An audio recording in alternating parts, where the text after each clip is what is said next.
really thrilled to be out here and to be involved in the design build Charrette. So this massive series of slides that I've prepared are put together specifically to kick off this event. So the title represents themes from our work that we're interested in, but there are also themes that we're going to be exploring in the Charrette. And the Charrette, I'm not going to go into much detail about what that is, but we're going to hit the ground running tomorrow. We're going to forego the drawing process of design and just be working one-to-one scale with actual materials, experimenting with materials as the first act of design, and then by the end of day 2, we're going to have some aleatoric or exquisite version of 4 phone booths out in the parking lot, telephone booths. So we're going to try to see if that's a typology worth resurrecting. So we'll be asking questions of materiality, questions of collaboration, questions of improvisation, and of chance.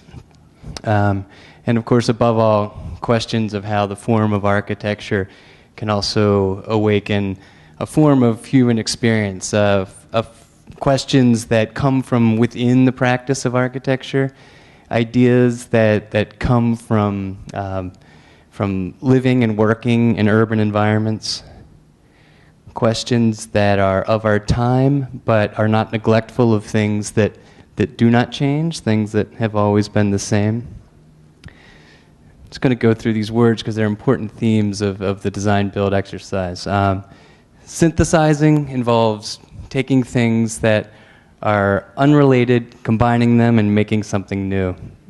We see all projects that we take on as experiments. Every project is unique, unlike the one before, and we're very interested in the juxtapositions and contradictions that we can combine in these projects to hopefully create things that people have never seen before, but also things that feel like maybe always they could have been. We have a broad view of architecture, how it's made, and who makes it. We're a projects-based firm, and we've allowed ourselves to be shaped by the variety of work that we've taken on. Improvising really means making something with whatever you got, and we're certainly going to be doing that over the next 2 days. Our projects are ordinary projects, and we don't have projects much different than probably the majority of the profession. We work for ordinary clients. Most of our projects are on very tight and limited budgets. As a matter of fact, many of our projects have been completed without enough financial funding to make it happen, and in those cases, we look to whatever resources a client has, and then we improvise.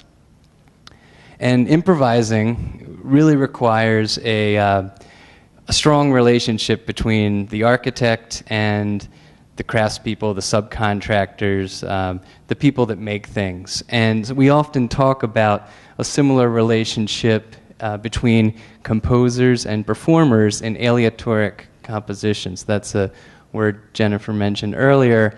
And we talk about aleatoric compositions in music because we think there are a lot of parallels between architecture and this way of composing music. And what essentially it is it's like chance music, but not in the John Cage kind of let the mic start feeding back and see what happens or roll dice. It's more of a method of improvising in music where there's a defined structure, and within that defined structure, there's room for improvisation by the performers, but contained within an overall structure, improvisation in detail. And this leads to really some fantastic visual compositions, ways of explaining music visually that are different than convention. And so we'll look at a little bit of this during this talk, but not only are we very interested in improvisation within structure and an understanding that construction is imperfect by nature, and that we're quite content with that imperfection. As a matter of fact, we really delight in creating systems that allow the beauty of imperfection to occur. We like processes that that allow materials to show some evidence that they're making. So here, misregistration of tools. This is end grain. We were talking about end grain flooring earlier on at the kickoff of the Charrette. This is what end grain flooring looks like. Or the mark of a craftsperson's intuitive movements. And that's not to say that we aren't uninterested in robots cutting materials for us. I think this is one example that we're proud of that we recently completed at the Navy Yard in Philadelphia. This is a stair guardrail that is robotically carved out of each panel being 7 layers of plywood. A lot like some of the models, that these things are really exciting to people that haven't seen this kind of thing before. Then I walk around and look at these beautiful models you're making. And like, you get it. You know what this is about, right? Not that special, but we still like it. And so many of our colleagues in the profession are passionately seeking this idea of possible total control in architecture. That architecture could be like fabricating an airplane wing or a car door. And there's absolutely nothing wrong with that pursuit. It's just not what motivates us. We're very interested in improvisation and some of the texture and the kind of dynamic qualities that come from not having total control. As a matter of fact, we delight in materials that resist total control. If there's craft to casting concrete, it's managing that lack of control. Steel is a material that we can fabricate with great precision and tool it with great precision, but it's either beautified or destroyed depending on how we control or don't control oxidization. And so this is a project at WP Point in West Virginia, and here the juxtaposition of materials and finishes and high-tech and low-tech is deliberetely an attempt to avoid the inertia of convention and the status quo, which we think is so present in contemporary architecture. As a matter of fact, the construction industry as a whole is very much plagued by standardization, and we think that unless you resist it, there are a number of outcomes that almost seem inevitable these days. Here, just showing the 4x8 drywall module, or the 2x2 lay-in ceiling, or the ubiquitous EFIS facade. So we're very interested in employing standardization in unstandard ways, which is basically combining standardization with irrationality, which is a word we were using earlier today, to create novel expressions of craft. So this slide is a little bit about who we are as a firm, because you can't practice architecture in Philadelphia without the looming presence of two great architecture firms. On the left, Louis Kahn. On the right, Venturi Scott Brown, Eisner, Rausch, all the people in that firm. And so there's a beautiful poetry to materiality that is rich in our city. Many people trained with Kahn and the progeny of that firm runs very deep in our city. And there is we're not alone in this kind of love of materiality and exploration. And in the early 60s, there was a reciprocal influence between Kahn and Venturi, even though they were very ideologically different. And from Venturi, we admire the kind of iconoclastic point of view that they took in the early 60s, when they were really living through a rapidly changing world. And they had an open-mindedness about their practice that acknowledged conflict, that acknowledged juxtaposition, and the importance of humor. And those are all things that we think are really important today. From a materiality point of view, we take much from the poetry of Lucan, but it's also worth noting that architecture as beautiful as it was really the swan song of load-bearing masonry, heroic modernism in America. We just don't build like that anymore. Conversely, Venturi wholeheartedly embraced the flatness of contemporary modern construction. And so, here's a slide you've seen before.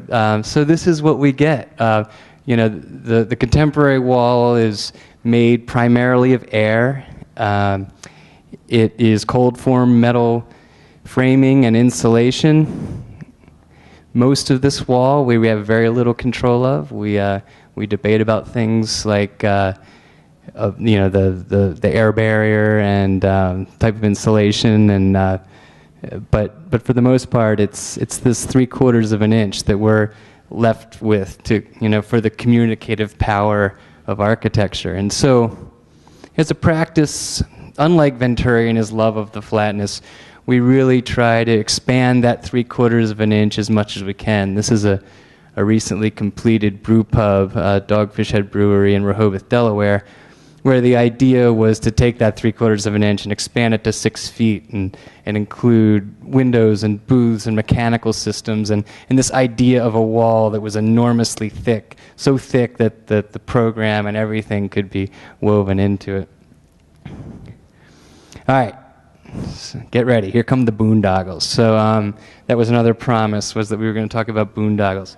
So the boondoggle is what we refer to as the breeding ground for new ideas in our office. And generally, boondoggle is kind of a pejorative word, but we don't really see it that way.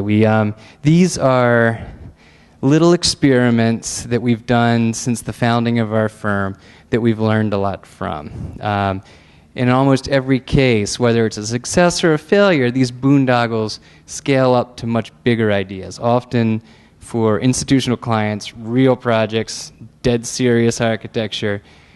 These projects are not that, but they're an important part of how we practice. So, and I should also say that when we started the firm, one of the rules we made for ourselves, I can't really remember why, was that we would only enter competitions where if we won the competition, we could build it ourselves. So the first was this cornmobile, which was an entry in one of those spot day competitions. You know what they are? Like, you take over a parking spot. Now I think they're generally like team building exercises for law firms, but there was a time when these were kind of like engines of creativity, and we had a couple entries, and this one ended up winning. These are these little agromobiles, nothing particularly interesting. It looked kind of like a precious architect's submission to a competition. So we were one of the winners, and we were told we had 2 weeks and $300 to make one of these agromobiles. So we didn't think we had a chance, but we called our friends up, and we were able to get this OJ vintage Bronco, and we cut the chassis out of it. This is our friend Andrew Jabremovich, who's a great metal worker artist, and we were able to sell the chassis and the motor and add $90 to the project, and with a gas saw turned it into a convertible. Our friends from House Industries made font templates. The challenge program trainees spray painted this thing.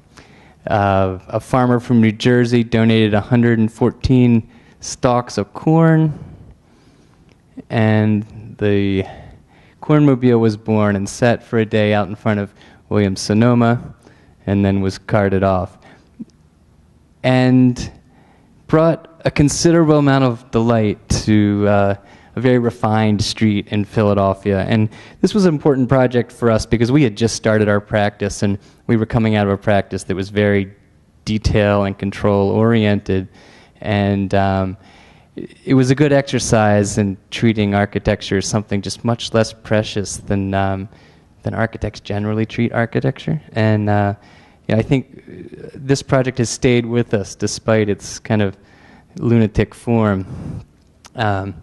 This next one was an entry in the International Garden Festival competition in Canada, and it was one of 300 plus entries. Every year they pick 3 new entries to build these conceptual gardens as part of their festival.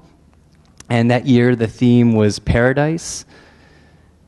So not going too far out on a limb, we did an interpretation of the Mesopotamian paradise garden. And without getting into too much detail, it's just basically a contemporary, less formal version of that garden, but the materiality was chain link fence. So for us, that was a big material exploration that we were interested in. It's called the Vale Garden.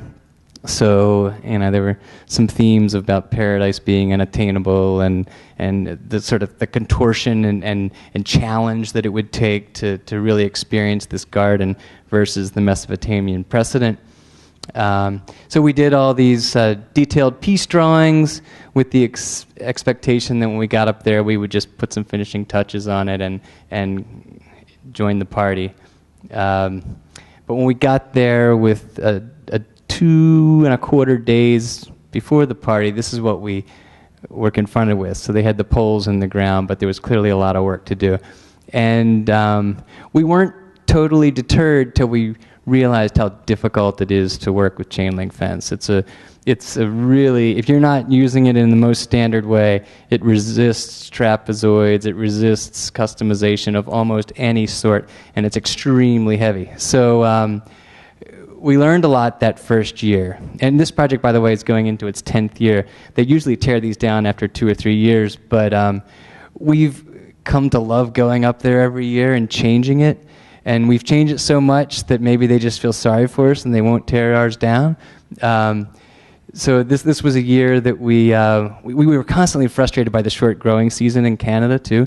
So this was the year that we introduced artificial lawn ornaments to. So like on the first day we'd have stuff because the architecture was always there. The chain link was fine, but the plants would never really do what they needed to do until like the end of the season, and then it snowed. That's why most of the artists don't use plants. But so this year we didn't use plants. So there's some acrylic sheep, some torches, we saw that earlier, bird houses, and flamingos. There it is from the air. And so I should mention Studio Brian Haynes is our partner on this, landscape architect. But for DIGSAU, as we go back to this each year, the whole idea of the Paradise Garden has long been erased and replaced with really just this the experience of this place and the challenges that it creates spatially and whatever meaning people choose to bring to it. So as far as we're concerned, it has nothing to do with Paradise Gardens. Oh, good, we're back. All right, sprout. Some more aleatory up there. Yeah, this was our first project that really took on aleatory as an idea. So this was artist housing on a farm in upstate New York, and the idea was that, for the competition, was that artists would build their own houses. It should be a simple wood frame structure, and they would live in that house, and living in that house would give them more insight into the landscape. So we did not use wood framing. And as a matter of fact, I think they had, I don't know how many entries they had, but they had a short list of 36 firms. We didn't even make the short list of 36 firms with this idea, but it's still one that's kind of important.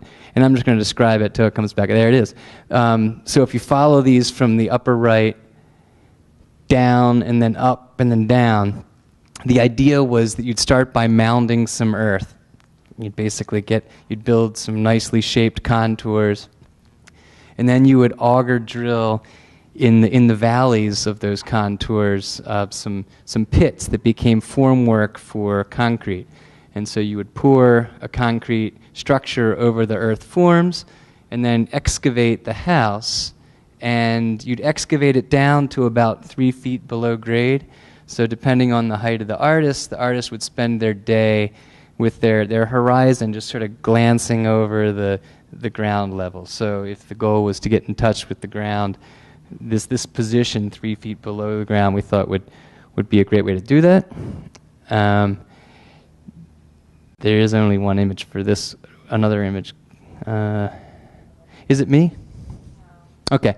Well, there's this really great rendering, all right? And it's just like a really cool concrete thing. And it's wavy, and there's some people running around, somebody playing guitar. And so we were involved in an invited competition in Montana for a very wealthy client that was building an arts center, and they were really into this project. And we didn't get the job. Actually, nobody won the competition. We were thrilled to be up against Snøhetta and Celsius Perot and Bowen Squincy Jackson, but there were no winners. But they really liked this little thing that you can't see. And they ended up building one, like a really big one. They hired Ensemble. There's Ensemble up there. And that's the one we did. But Ensembles is bigger and better and a whole lot cooler. So I used to really want to build this thing, and now it's already been done. So we'll move on to the next boondoggle. Isn't that cool? Floating house. All right. So we have a friend that has a off-the-grid farm on a tributary of the Susquehanna River in New York. And the river floods all the time. And he has this earthship house, which is one of these like earth-built, rammed earth, off-the-grid houses. And doesn't like it when the house floods. But he had this idea that maybe he could build a guest house, because he had a pontoon and he had a whole lot of 1x larch material that was all milled up and ready to use. And 1x anything is pretty hard to build anything with. It's like twigs, you know. It's just not stable in and of itself. But we went about like working with him to come up with this awesome floating pontoon house, and we employed, because of the structural inadequacy of the material we were using, we looked to beaver dams, which are made of twigs, inherently non-structural material, but in aggregate, once they start overlapping and you put enough of them together, it creates its own structural form. And so this was just sort of step by step getting from like muscular brute force structure to these kind of statically indeterminate lattices made of non-structural material. So this is what the house might look like. It was supposed to be held on 4 cables pulled in opposite directions, because we weren't so sure how well it would float, but we hypothesized how cool it might be if it did float. And so Artie got his crew together.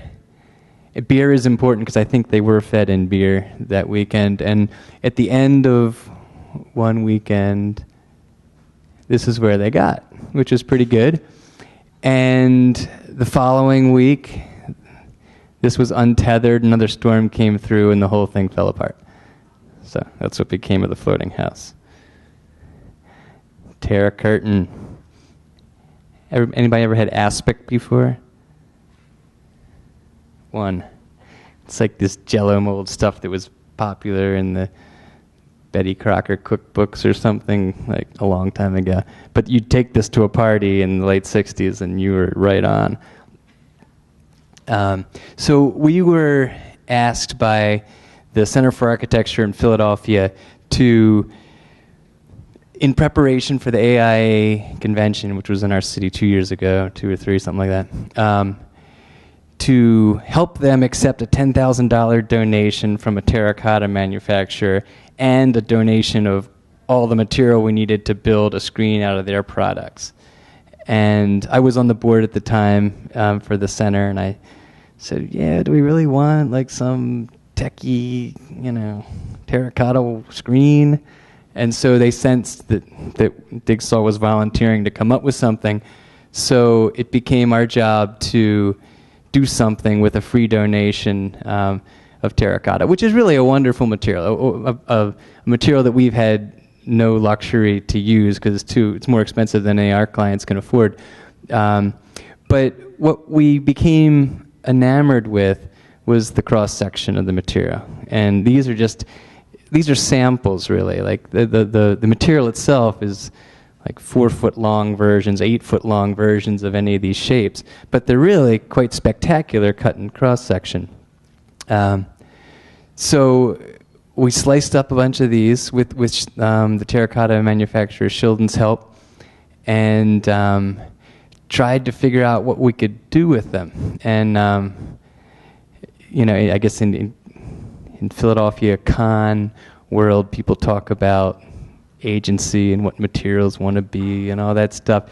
Like, this is absolutely the opposite. This is an exercise in what the material does not want to be, and I think that's absolutely relevant too, because honestly, I think as architects we always decide what the material is going to be. But anyhow, the goal here was not to read the material for its inherent properties, but try to find a hidden beauty in it. And after, I know I lost some sleep trying to figure out how we were going to do this, but we ended up going with a suspended system that basically drilled holes through the top, and we hung this thing, and this is all terracotta, so we referred to it as Terra Curtain. So the first part was the tectonic question of how to fasten these things together. The next question was how to aggregate them in a way that asked questions about, or sort of invited the next level of inquiry about how design can change the things around us and the way we see the world around us.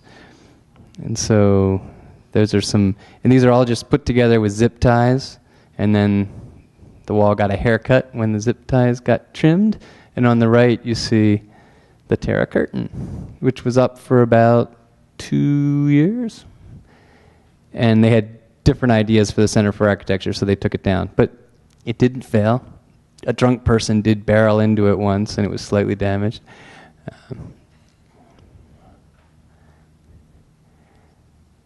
So it, in some views has an extreme heaviness, which it kind of does have, and then in other views it really is a curtain.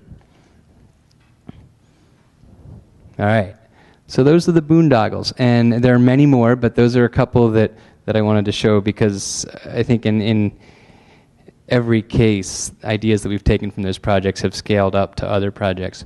So this is our very first project.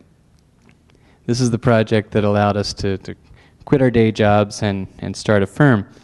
And we didn't get this project because of a design. We got this project from an idea. And the idea, well, I should back up and say who the client is. The client is a construction training program for at-risk youth. So these are kids, many of whom are coming out of juvenile detention.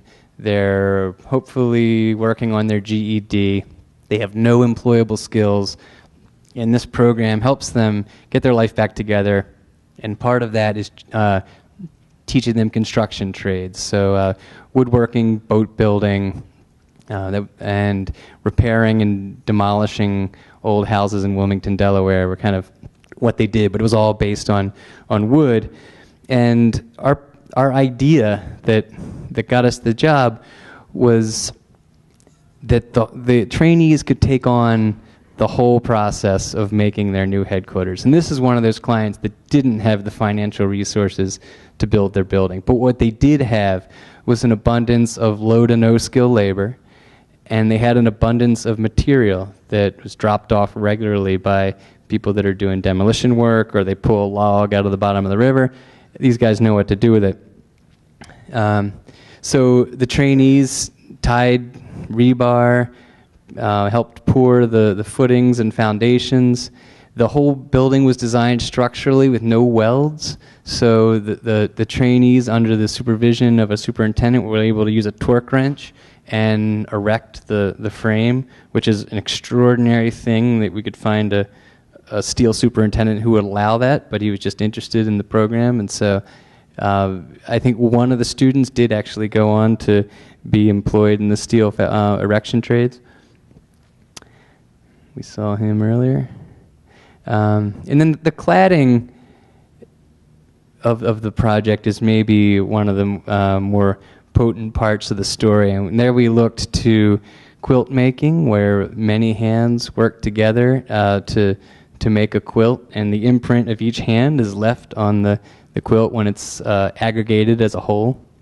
So we devised a relatively simple system that would allow a trainee that had never picked up a power tool to learn some basics, like how to use a nail gun or a screw gun, how to use a jig, how to use a chop saw, how to use a table saw. Really simple, low-skill, repetitive tasks.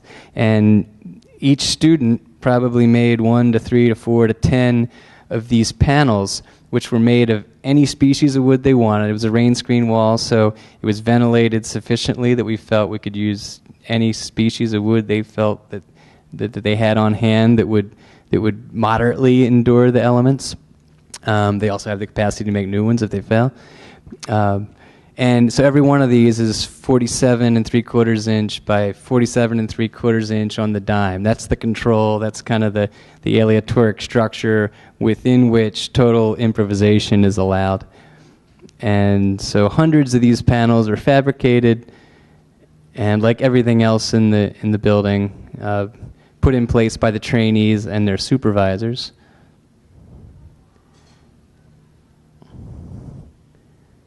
And a nice river.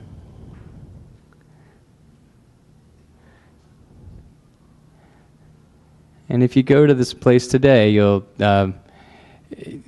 find that there's a lot of pride in what they've made. There's a sense of ownership of the people that work there and the people that have worked there. Trainees enjoy coming back to this place. So it really exceeded any ambition that they had in terms of a new facility, and we're actually now working on a second, a furniture making shop for them, so stay tuned. Basecamp Delta. This is a project in West Virginia for the Boy Scouts of America in a landscape that was just obliterated by strip mining. These are the Appalachian Mountains that were just scraped bare, and the valleys that were created, in this case, became homes for, I think, up to 40,000 scouts during their jamboree. But it's one of these weird novel ecologies where billions of years of geology were undone in a relatively short period of time, and the scar on the land is real, and I think it's something that we tried to acknowledge in the design of the building and the architecture, which is really just two buildings, a pavilion and a kind of ranger station classroom type facility. Was an exercise of turning the building inside out and exposing everything about both the landscape, which we were trying in some ways to repair, but also a simple way of building that, again, tried to pull walls inside out, expose everything that we possibly could, make light and plywood be the real materials at work. I've seen that image around a lot today. I found out that the images that get chosen of our work are the vertical ones, and we only have like 2 or 3. Everything's landscape these days, so that's why you saw these slides. Here you see the meticulous coordination. I talked about architects being too precious. Maybe we got a little too precious here, but the conduit and the mechanical systems, things like that, the perfection of the plywood walls became kind of a raw obsession. And then that sort of inside-out quality animates through things like these doors. And then this really strange pavilion that recalls some of the landscape and the horizon that previously existed on this site.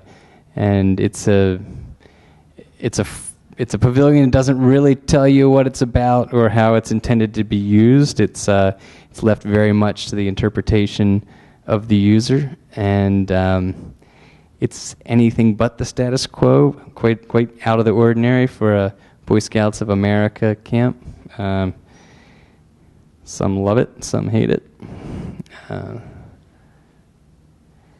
or they don't know what to make of it. I don't know anyone that hates it, but some are confused by it.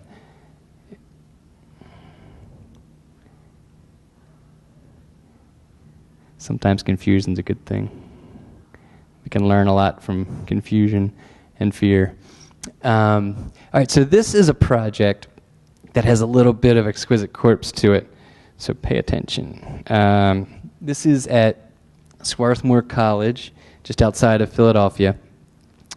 And the campus is an Arboretum campus, and we were charged with replacing this building. And the idea for this project became an effort of radical recycling. This was a squash court that was built in the 1960s that nobody was using anymore. It had no mechanical systems, but it had a lot of wood. It had a lot of thick laminated timbers that were used for the squash rebound walls and a lot of flooring. And with the exception of the asphalt roof, we were able to salvage and sort all the materials that came out of the building and then reuse or recycle all of it in some capacity. And where this becomes exquisite corpse is that it was really 3 buildings, each stacked on top of each other. They had 3 distinct programs, and we sort of used the arboretum. Maybe it's a little bit of a hackneyed theme, but this idea of ground, understory, and canopy, which has been used many times by architects to describe buildings, but we found it to be particularly useful. And what you get with this building are 3 different programs with 3 different architectural expressions and 3 different architectural and spatial experiences, all stacked upon each other in a layer cake. So there you get some of the 3 spaces. We'll get into more detail there.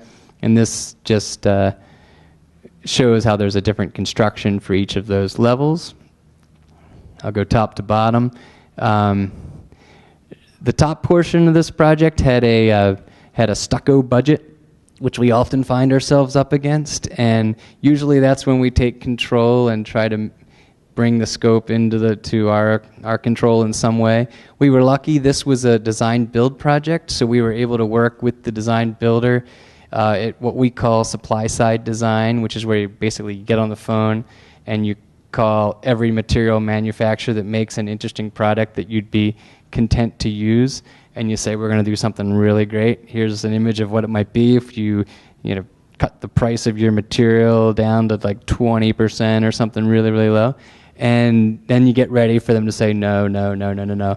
And then finally we found a company in western Pennsylvania that's making these half-inch, high-strength, reinforced concrete panels. Really kind of wild stuff, 4x8 sheets of it, half-inch thick.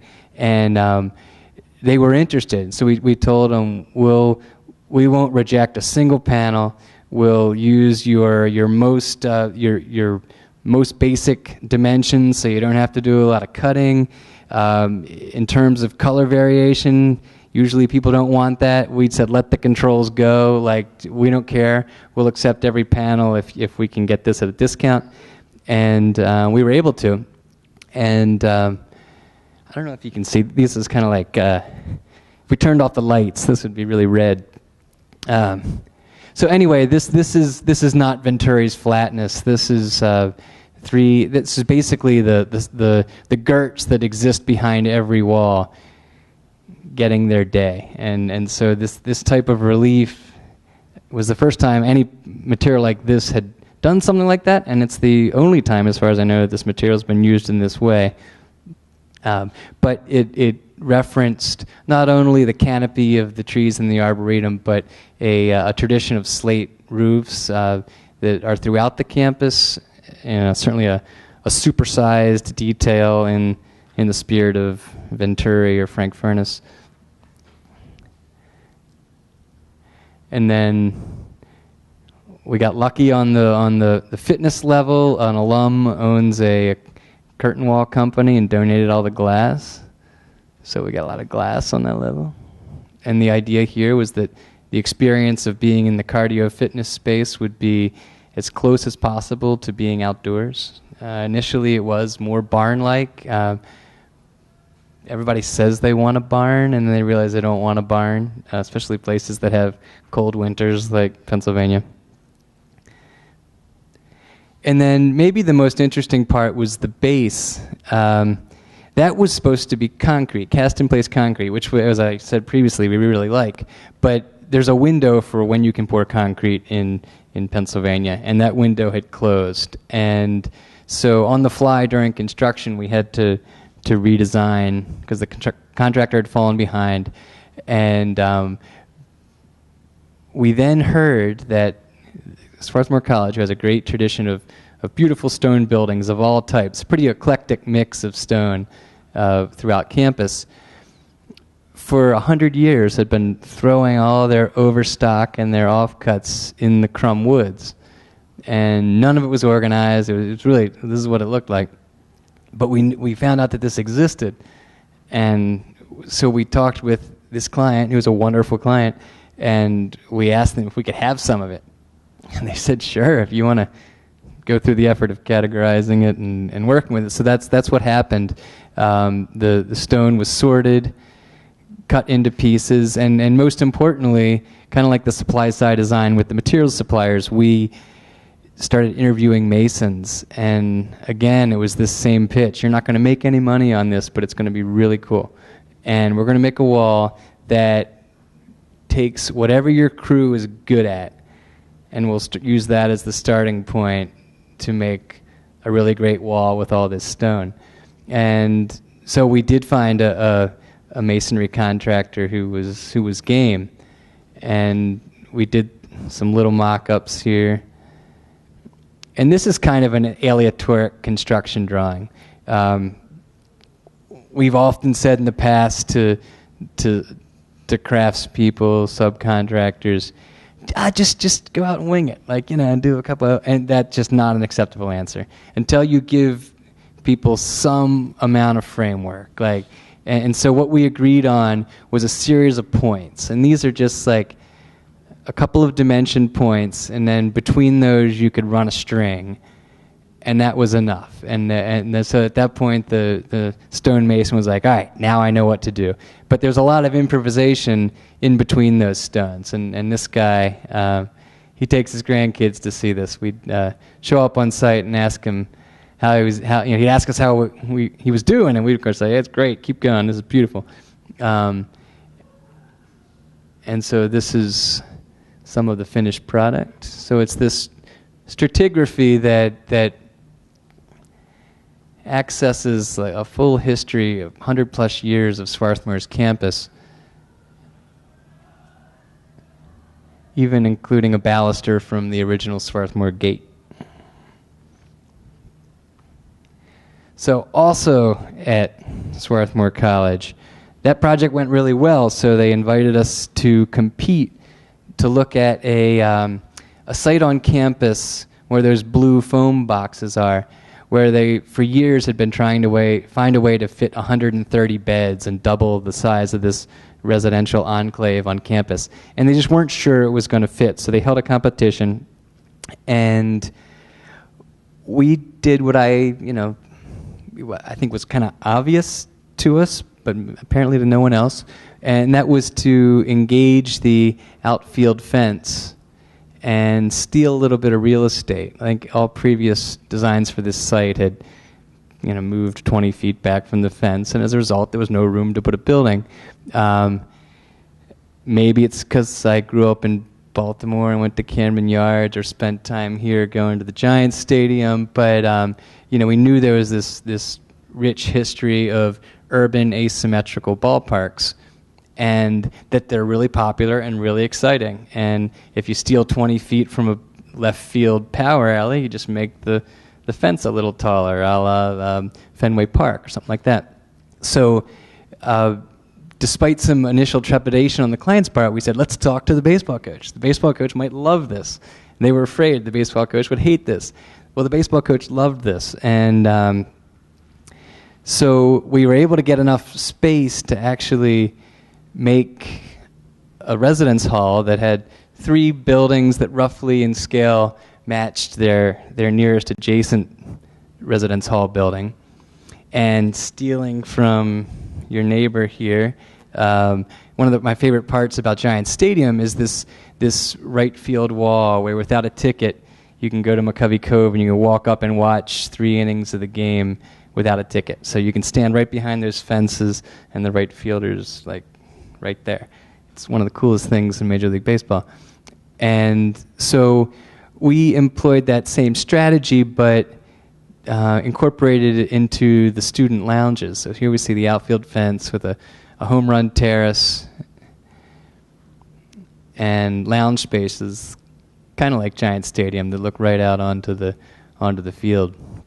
The materiality of this project came from, again, the tradition of stone at Swarthmore, where you have these kind of hobbit villages almost that have enormous slate on the roof and then stone walls. One way to be economical with stone is to treat it all like a roof.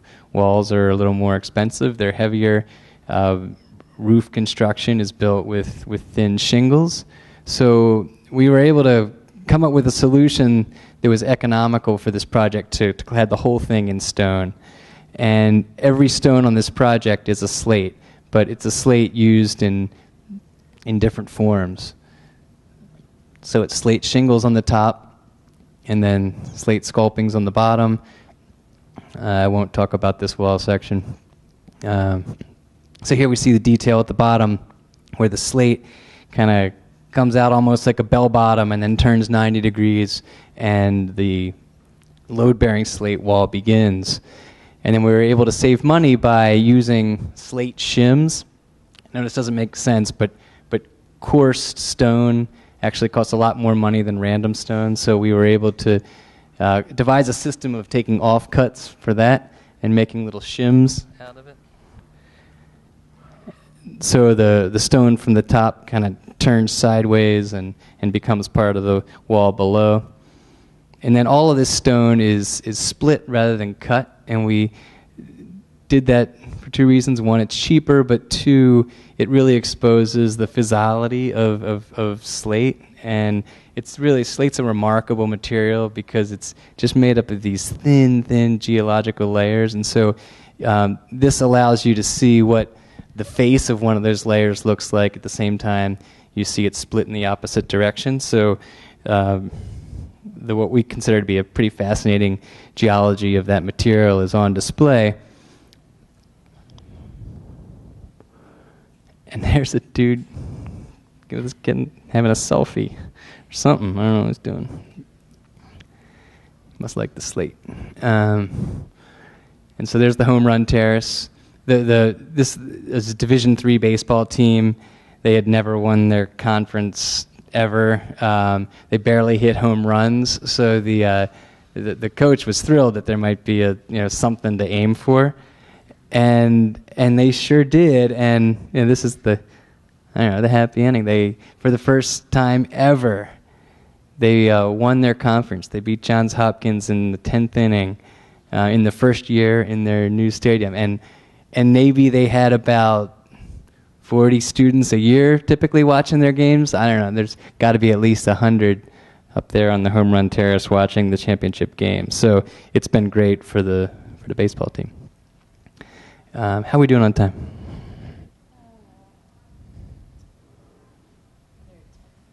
Perfect. All right. So this is a project that just finished. The pictures are taken with my phone.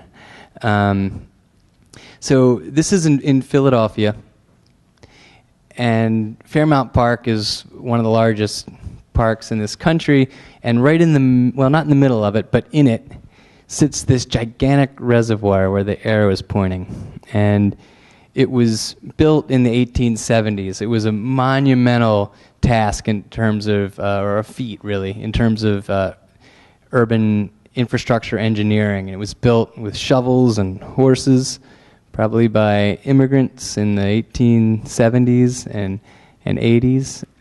And it's this monumental human-made landscape that is really unlike the park around it, with these large sculpted berms and 22-foot deep reservoir basins. But over the years, as different techniques for bringing fresh water to cities have emerged, basins in this reservoir have been decommissioned and have slowly given way to nature and become exciting habitats like this one. And so the 37-acre west basin of this reservoir was being drained probably about 12 years ago. And the Audubon Society stepped in and said, whoa, we got to stop draining this. This is an important body of fresh water because of its high elevation. It's only fed by rain. So migratory birds that dive for their prey rely on this clear water and a reservoir stocked with fish. So they stopped draining it at 8 feet, and that's the height where it remains. And then this strange marriage was, talk about juxtapositions, imagined between Outward Bound Philadelphia and Audubon, Pennsylvania. So Outward Bound is adventure training, ropes courses, loud, messy, wet stuff, and Audubon Society is quiet, and you stay dry and you talk about ecology, and they go about what they do very differently, but at the core their missions are the same, and the mission of this center that it's really a nature center that they're getting together to create is basically an education center for inner city kids. So public school students, probably my kids, will end up going to this at some point in their 8 years of elementary school. So this Discovery Center sits at the end of the South Basin. There's the 37-acre lake. And what's crazy about this is this reservoir sat behind 2 rows of barbed wire fence for years, and nobody knew this place existed. So when people come here for the first time, they can't believe that this place really exists. And so we liken the experience of coming here to this experience. If you ever hiked to a top of a mountain and found a lake at the top before, I did that once in Utah, and it kind of blew my mind. I didn't know that had happened. And so this idea of ascending to water and amplifying the experience of walking up a hill and then seeing a massive body of water like this and sharing in that kind of surprise that everybody has when they come to this place for the first time became one of the architectural principles of the project. And again, like all these projects, really challenged from a budget point of view. This building could not be simpler. We even asked them, what's the cheapest building we can possibly put on this site? That's what we put on this site. But the building in a park full of historic mansions takes all of its cues really from landscape structures. So the building from the street really appears to be just this long 500-foot-long wall with a gateway portal that sort of amplifies that transition from leaving the city and coming into this sanctuary. We'll talk about that later. So again, there wasn't money to build anything interesting other than stained cedar clapboards for that wall. So we brought the challenge program in. Those are the people from that first project, the construction training people. And we devised, our money went a lot further working with them. And we devised this system where the trainees would use torches to char all of the cedar, which is an ancient Japanese technique of preserving wood. And also inherent in that is this kind of wonderful paradox of fire as something that is both destructive and restorative and protective. Because once you burn the juicy stuff off of the surface of wood, you're left with the hard part of the wood. So that protects it from insects, from rot, from solar UV degradation, and even from fire. It's like when you try to restart a campfire the next morning, the reason it doesn't burn, same reason that the building is a little more fireproof. And in Japan, some have said that wood has lasted 100 years using this technique. We're not counting on 100, but regardless, it's fascinating. And the trainees, again, like in their headquarters project, built these large panels. And because they're made of cedar, which is so lightweight, we could make really big panels. So these are 12 feet tall by 3 feet wide. Those little boxes are bird nesting shelves, so the wall is also habitat for birds. And there's a slight cant to it that you can barely see maybe in that image. These are all just phone pictures, but it just opened last weekend. It's still not complete, but we're getting there. There's a portion of the 500-foot long wall. Again, to embellish the design a bit, we were lucky that Philadelphia has a percent for art program, meaning that if it's on redevelopment authority land, 1% of the project's construction costs needs to be dedicated to public art. So extending this theme of fire, we put out a call to artists to submit for these giant pivoting doors that we described in dimension and function, but not in terms of the characteristics themselves. There was a whole process for picking a winner. The winner we picked is awesome. This is Iron Studio, Warren Holtzman, a Philadelphia artist who is basically a traditional blacksmith. And these are just shots from his shop while the gates were being made. These are all weathering steel, and so here they are installed, so you see them in all their oxidized glory. They're the two pivoting gates. There's my son.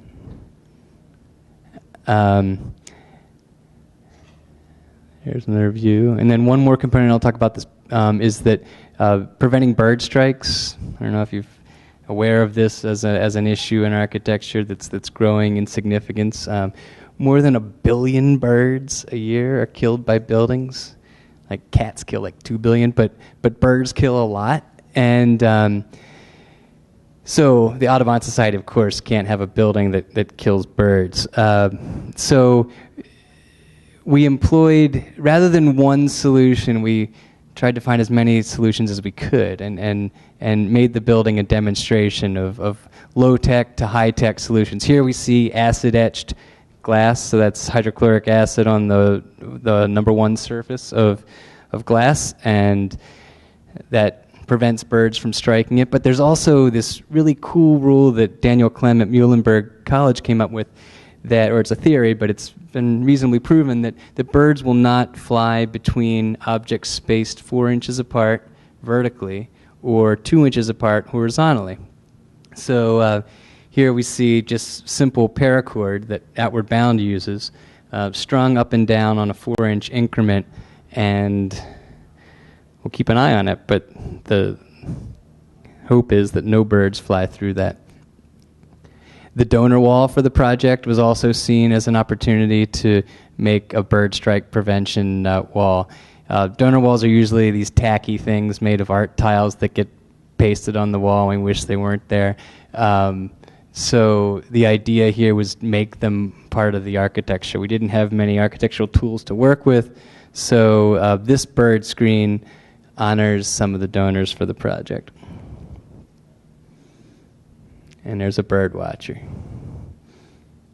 That's a climbing tower for Outward Bound. All right, this is the last one, and this is a project that's on the boards. I always like to show something that's coming next. And if Google can have moonshot thinking, then I guess we can have boondoggle thinking. And it's one of the things. Remember that rule I said we only did competitions where we could build it? We broke that rule a few times already. And then this was an invited competition to design affordable mid-density housing in Bentonville, Arkansas. Bentonville, Arkansas is this rapidly growing town that's turning into a city, and there's a lot of Walmart money behind what happens in Bentonville. And I guess if there's something really good about that is that they've doubled down on innovative ideas of architecture. They have a little extra money to spend, and they're very interested in new models of mid-density housing that are innovative. And so why I say there's some amount of boondoggle in it is that in a international invited paid design competition, you're encouraged to think in ways that otherwise might not make any sense, to propose things that your typical developer would say, no way. So it's finding that little extra 10%. So what we propose is something that, you know, most developers wouldn't do, but it's also not so far out of bounds that it wasn't selected as a winner. So, and in this city, you know as well as anybody the challenge of affordable housing. And in cities like San Francisco, Oakland, and New York, and even Philly, this is what you get. It's the podium. This is a 5+2, basically. They build a steel or concrete first 2 levels, then they do a 2-hour or 3-hour fire horizontal assembly, and then you build an entirely another different building on top of it, which is really perverse, and it's actually kind of exciting. This idea that the building code takes a firewall and turns it horizontally and says you can take one building and then stack a totally different building right on top of it.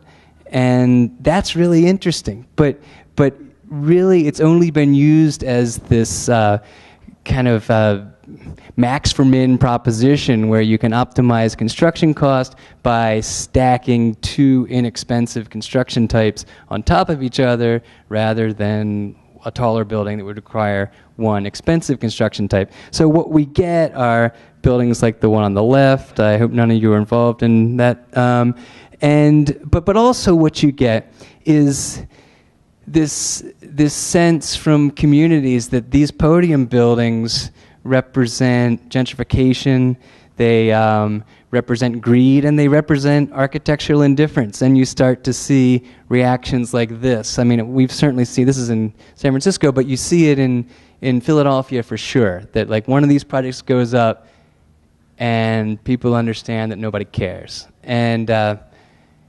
that's unfortunate because we think the code allows you like an opportunity to do something pretty great. So on the left, here's some of the boondoggle thinking. That's your typical mixed-use podium project on the left. And we asked, well, what if you could create an Ozark podium that rather than stacking 2 buildings on top of each other, you'd actually stack 2 landscapes on top of each other. And that would allow you to create an economical mid-density project that would also allow you to be very attentive to the local vernacular scale, the porches, the power lines, everything could be incorporated into a podium building that had a little bit more space to breathe. And we proposed that traditional vernacular models of housing units could be scaled up from individual houses to multi-unit apartment buildings so that in aggregate what you would get would be this elevated landscape with parking below, because no matter where we work, no matter what the project is, parking seems to be the driver. So this has a lot of underground parking and a variety of scales of buildings, but that allow us to achieve the 375 unit density through these big workhorses of projects, but also these little single family houses negotiate the scale between what is really a rather enormous housing complex and the petite scale of the surrounding neighborhood. So these are just some competition views of this. So we are in we're just entering design development. This project is very real. It will get built, and it's been quite an adventure taking it from boondoggle thinking to the reality of fire lanes, to all the things that make it really hard to push an innovative idea forward. There's so many things. Without a good client like the one we have, somebody would have said no long ago. And because they're interested in innovating, we've been able to really kind of muscle through all the challenges of making something like this buildable. So anyway, I think that's probably about the time. I hope you've enjoyed this, and I certainly hope that some of the things we've talked about kind of amplify the adventure spirit of what we're going to do for the next 2 days. So like this stuff or not, what we're going to create tomorrow and the next day is going to be spectacular. I'm looking forward to it, and certainly appreciate you all joining me on that and your attendance here tonight. I'm happy to take questions or anything.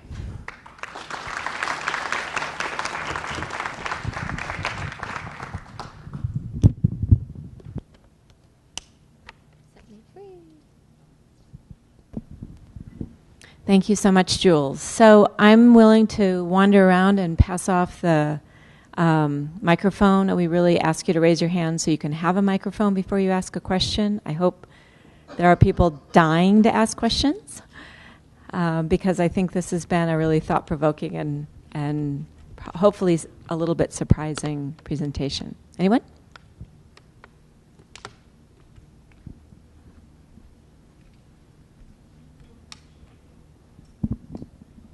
Wonderful presentation. Thank you. Thank you. The first Swarthmore building really fascinated me, and the whole recycling element. And you originally talked about the laminated wood that was used for the squash courts. I'm curious how you used that in the building. Yeah. But then also, so two-part question. For the change in strategy for the lower course, talk about how that affected, cost, construction process, how you convinced the client that was, a worthy pursuit. I'd just be curious to know more about that story. Yeah. All right. So the first question, the I don't know what would you call it, the rebound wall, the wall you hit the squash ball against, was 2.5-inch thick maple with these crazy twisted dowels that pulled them together, plus glue. So they were really impossible to take apart. But you could run them through a table saw or any other kind of circular saw, and you can mill them down to usable sizes.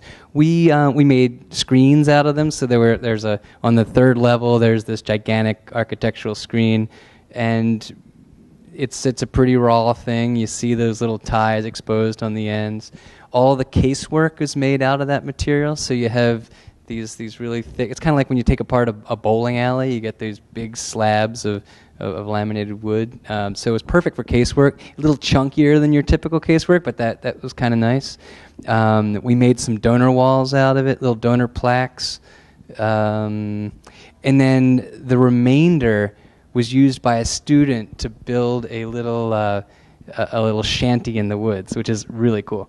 Probably not the right material to use outdoors. Maple's not great for weathering the elements, but so far it's held up. He put a really heavy clear coat on it.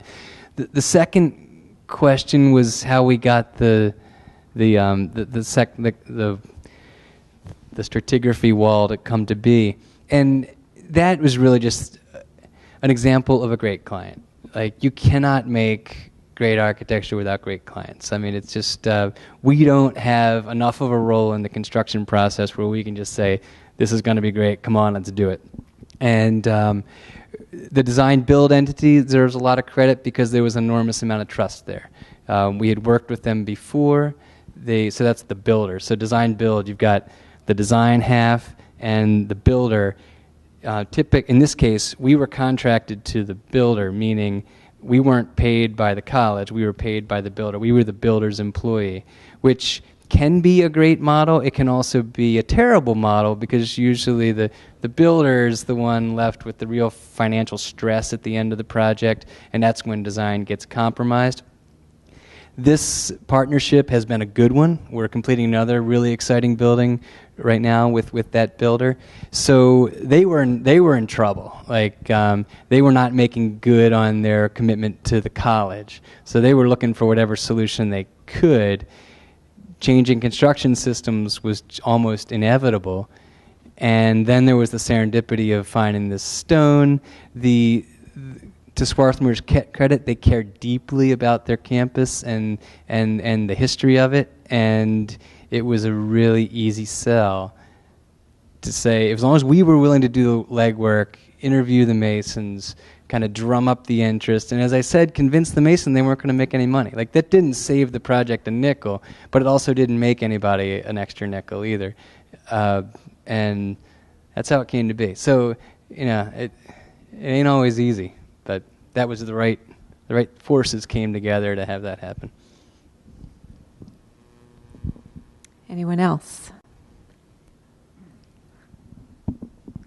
I want to thank you for the insightfulness that you bring about just the tactility of putting your hands onto construction materials and not being fearful of using equipment. And I want to just, if you could share some insights on how you work with your office and team members, such as that terracotta curtain, because that's a really beautiful project. And there's many more things just about that curtain itself. And I just want to understand how your office comes together in that kind of mindset. Yeah, or well, you and the client. Yeah, we do enough of this that it's part of the culture. And I think design is absolutely a culture thing. You can't have, well, I mean, maybe you can. We don't have sort of dictatorial, hierarchical leadership that says, here's what we're going to do. We get together, we experiment, and the best ideas win. Ultimately, the partners do have to call the shots sometimes, and maybe we think the wrong ideas were the right ideas. But in general, there's a culture of everybody's voice being heard, and there's a sincere and intense interest in making things. So whenever we get the chance to, boondoggle, we do it, and it's been institutionalized enough that the value is without question. We also make models. I love coming to see the work here because you guys make a lot of models and you make some really great ones. Our office is like your models are nicer. We make scrappy models. We make study models. We don't make finished models, so our models are usually kind of ugly, and we like to rip them apart for emphasis in meetings and things like that. But we always work in model. We can't get the Penn students to make models, but you guys, you've got it. So I think that culture of making things gets down to why we have a model shop right in the middle of our space and not in some back room. And so, this is just part of the fun. All right, students, somebody has to have a question. I know you do. While they ponder, I think I'm going to ask you a question. So I know Baltimore well. I worked there for 6 years. I know Notre Dame well enough for having met a lot of graduates of Notre Dame while I was in Baltimore. And I know Cal now.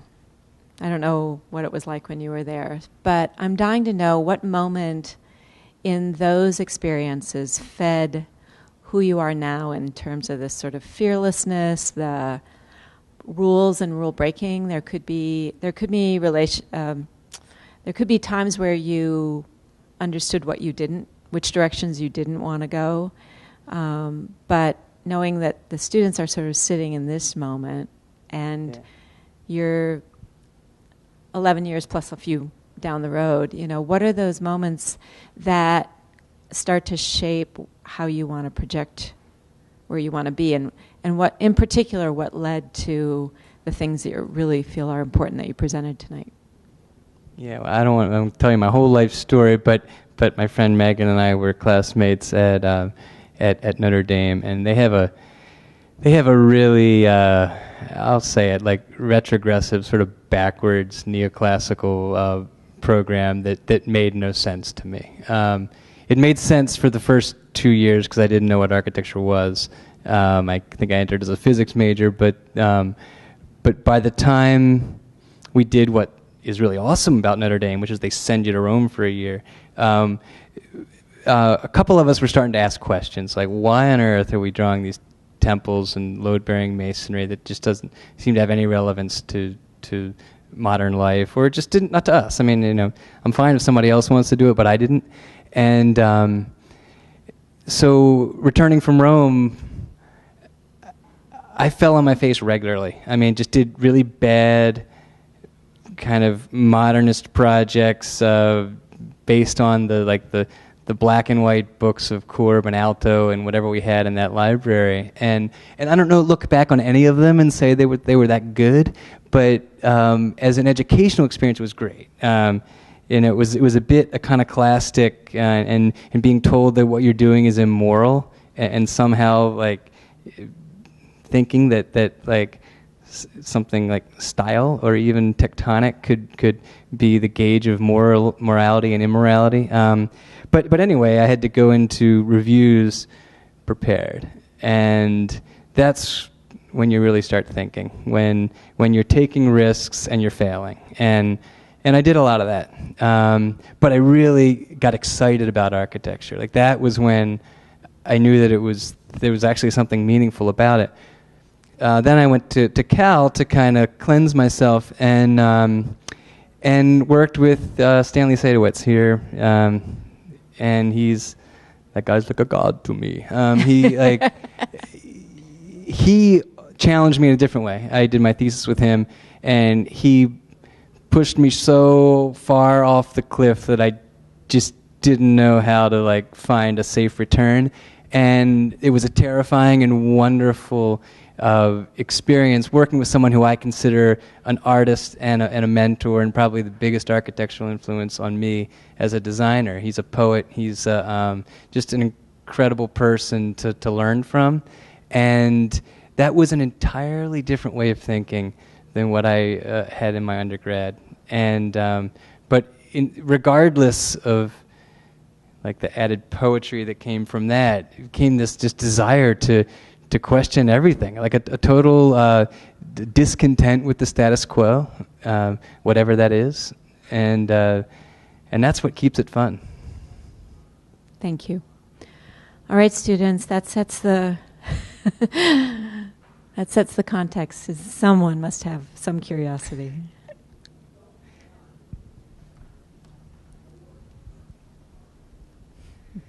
I won't call anybody out by first names. I know, it's intimidating.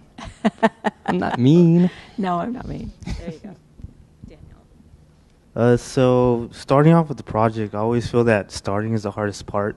For instance, I saw most of the projects there a lot, really looking at modular and kind of improvisation. Do you start off with the kind of the formula and the structure, or do you kind of improvise and that develops the structure and formula? Yeah, I mean, Bruce Mal says start anywhere, and I think that's pretty good advice. Design is not a linear thing at all. Like, you get it wrong many times before you get it right.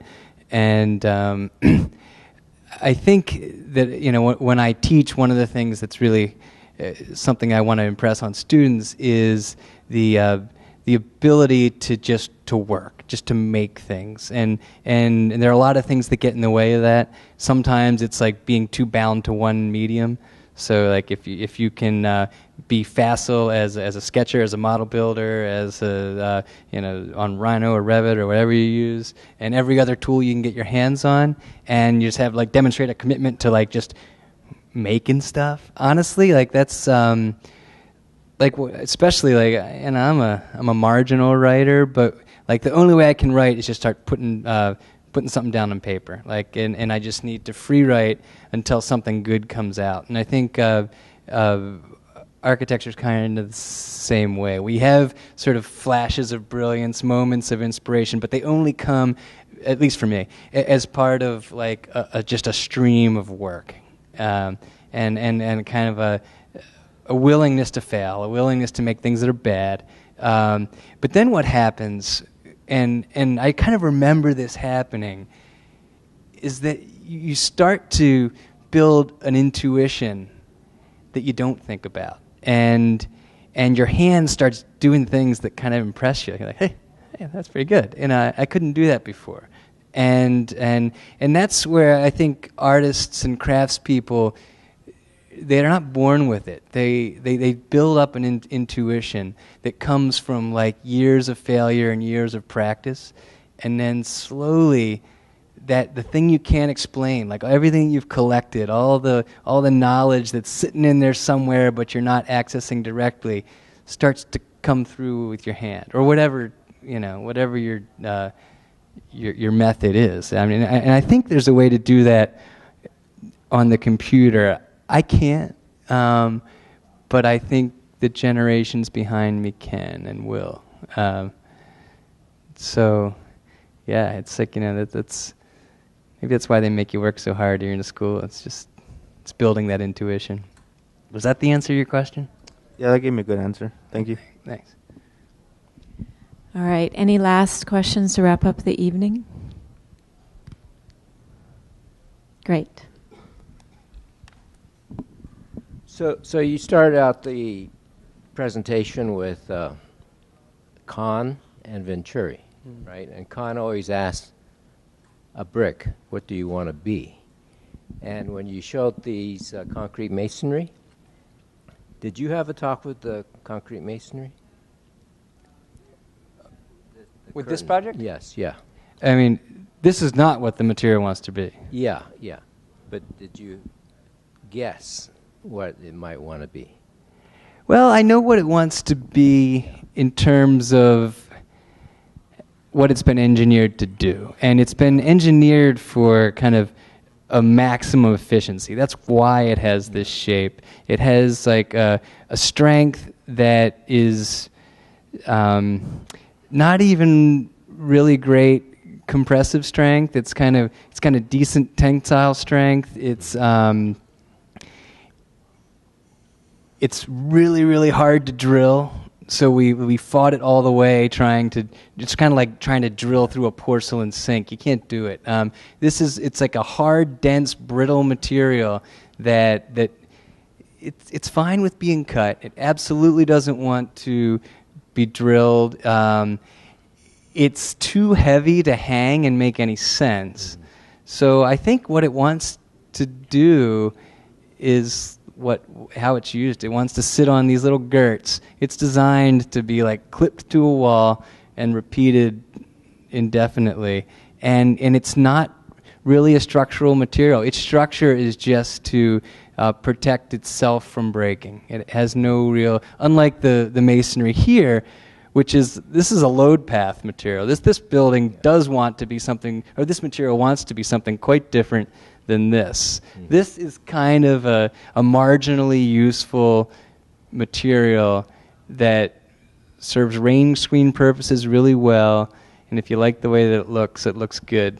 And there's a little bit of flippancy in doing this, and we were not sure that the terracotta company would see that as something respectful of their product. Fortunately, they love this. When I saw those pieces that you had spread out, I thought it might want to be a city.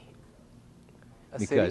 Yeah, I mean, if you look at those little pieces, they look like plans of buildings, right? Or a map of a building, right? And I totally agree. You did a very good job making a curtain out of it, but to try to make it into a map of, let's say, the city of Rome, let's say, and has all those pieces that look like little rooms within those sections.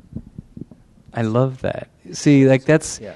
So, it's something like that. It's like being a kid staring at tile on the floor, or staring at this park and say, "Wow, I could live in that carpet pattern," And I think that's what's kind of fascinating about this. Who cares what our intentions are, or what it's called, or whether it's agency or flippancy, or it's whatever you make of it. And I couldn't be happier that you're seeing little cities in there, because actually I did too. There's whatever. Yeah. Yes. So on that note, and in honor of the Noli plan, we thank you so much. And thank you guys for coming tonight. Thank you all.